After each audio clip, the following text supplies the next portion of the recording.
आज हम आपको बताने जा रहे हैं कि ऐसे रहस्यमय जगह के बारे में, ऐसे आध्यात्मिक स्थान के बारे में जो भौतिक जगत में होते हुए भी भौतिक जगत से परे है, जिसे कोई भी सामान्य व्यक्ति अपनी आँखों से नहीं देख सकता है, ना ही महसूस कर सकता है। ये एक ऐसी रहस्यमय और आध्यात्मिक जगह है जिसे आप ज्ञानगंज के नाम से जानते हैं, संग्रीला घाटी के नाम से जानते हैं, सिद्ध भूमि के नाम से जानते हैं, सिद्ध आश्रम के नाम से जानते हैं। अनादिकाल से हिमालय का संपूर्ण क्षेत्र भारतीय संतों के लिए एक तपोभूमि रहा है। प्राचीन काल के ऋषि मुनि से लेकर आधुनिक काल के अनेक संत योगी हिमालय के विभिन्न क्षेत्रों में तपस्या करते रहे हैं। आधुनिक काल के संतों में महात्मा तैलिंग स्वामी, लोकनाथ ब्रह्मचारी, हितलाल मिश्र, राम ठाकुर, सदानंद सरस्वती, प्रभुपाद, विजय कृष्ण गोस्वामी, स्वामी विशुद्धानंद, श्यामचरण लाहिड़ी जी का नाम तो आपने सुना ही होगा, कुलंदानंद आदि हिमालय के विभिन्न क्षेत्रों में आध्यात्मिक साधना करते रहे। जैसा कि आपने महाअवतार बाबा जी के बारे में भी सुना होगा, क्रिया योग के बारे में सुना होगा, तो इन सभी सिद्ध पुरुषों का सीधा संबंध सिद्ध आश्रम से और ज्ञान आश्रम से है। क्या आपने कभी विचार किया है कि ये सिद्ध योगी, परम तत्व ज्ञाता, ब्रह्म तत्व ज्ञाता सिद्ध योगी वस्तुतः रहते कहाँ हैं? इन महापुरुषों के, इन तपस्वियों के हमें दर्शन क्यों नहीं मिलते, तथा ये हमें संसार में विचरण करते हुए क्यों नहीं दिखाई देते, तथा ये रहते कहाँ हैं और वहाँ किस प्रकार की सुविधाएं, कैसे रहते हैं, कैसे खाते हैं, अपना जीवन यापन ये कैसे कर पाते हैं? इस विषय में कभी आपने सोचा है?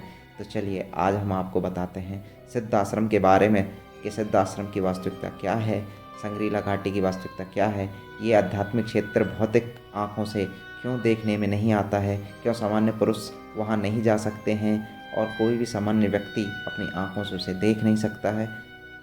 चलिए तो फिर इसके बारे में आगे बातें करते हैं।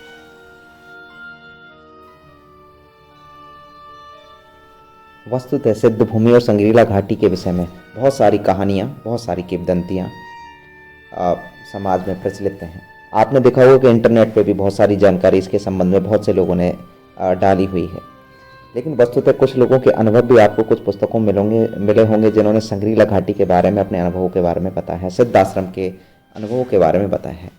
देखिए, वस्तुतः ये जो भूमि है वो आध्यात्मिक भूमि है। कुछ लोग इसे वैज्ञानिक दृष्टिकोण से सिद्ध करने की कोशिश करते हैं, प्रयास करते हैं कि वो 4th डायमेंशन में है, चौथे आयाम में है, इसलिए हमें दिखाई नहीं देती है, ये नहीं है, ऐसा है, वैसा है। किंतु सच क्या है? सच ये है कि इस सिद्ध भूमि की विशेषता ये है कि वह सदा और सर्वत्र अपने स्वरूप में स्थित रहती है।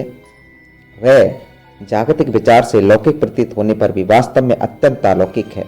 वह अखंड अविभाज्य है, उसके अंश नहीं होते एवं सिद्ध पुरुष की इच्छा अनुसार अंश रूप में प्रतीत होने पर भी वह समग्र अखंड ही रहती है। यदि उस भूमि के अधिष्ठाता पुरुष किसी को आकृष्ट करने की इच्छा करें, यानी कि उसे बुलाने की इच्छा करें अथवा दर्शन देने के लिए उत्सुक हों, तो लौकिक जगत में जिस किसी स्थान से वह प्राप्त हो जाती है।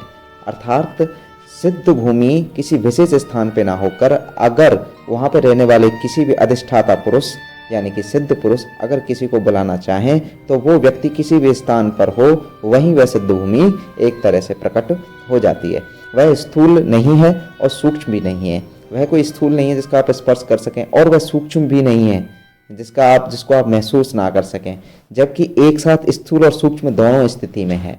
तो ये ऐसी आध्यात्मिक भूमि है जो स्थूल भी है और सूक्ष्म भी है। इसके संबंध में विषय में बहुत सारी घटनाएं हैं। उन घटनाओं के विषय में हम आपको अगली वीडियो में बताएंगे, जहां पर बहुत सारे विदेशी पर्यटकों ने इस भूमि के संबंध में बहुत सारे अनुभव प्राप्त किए हैं। जैसा कि बताया जाता है, कुछ पुस्तकों में इसका उल्लेख भी मिलता है। ज्ञानगंज के परमहंसों अथवा भैरवी माताओं में से अधिकतर की उम्र 400-500 वर्ष या फिर 800-900 वर्ष तक की है। अर्थात वहाँ रहने वाले जितने भी सिद्ध पुरुष हैं, सिद्ध स्त्रियां हैं जो तपस्या में लीन हैं, उनकी उम्र या तो 400-500 है या किसी की 800-900 है। ज्ञानगंज और सिद्ध आश्रम के विषय में अधिक जानने के लिए इस चैनल को ज़्यादा से ज़्यादा शेयर करें, सब्सक्राइब करें और कमेंट सेक्शन में लिखें। हम नेक्स्ट वीडियो में आपके लिए ज्ञानगंज की विशेष और बहुत ही गुप्त जानकारियाँ वीडियो में लेके आएंगे, और जो ज्ञानगंज के संबंध में सच्चाई है वो सब आपके सामने रखने का प्रयास करेंगे।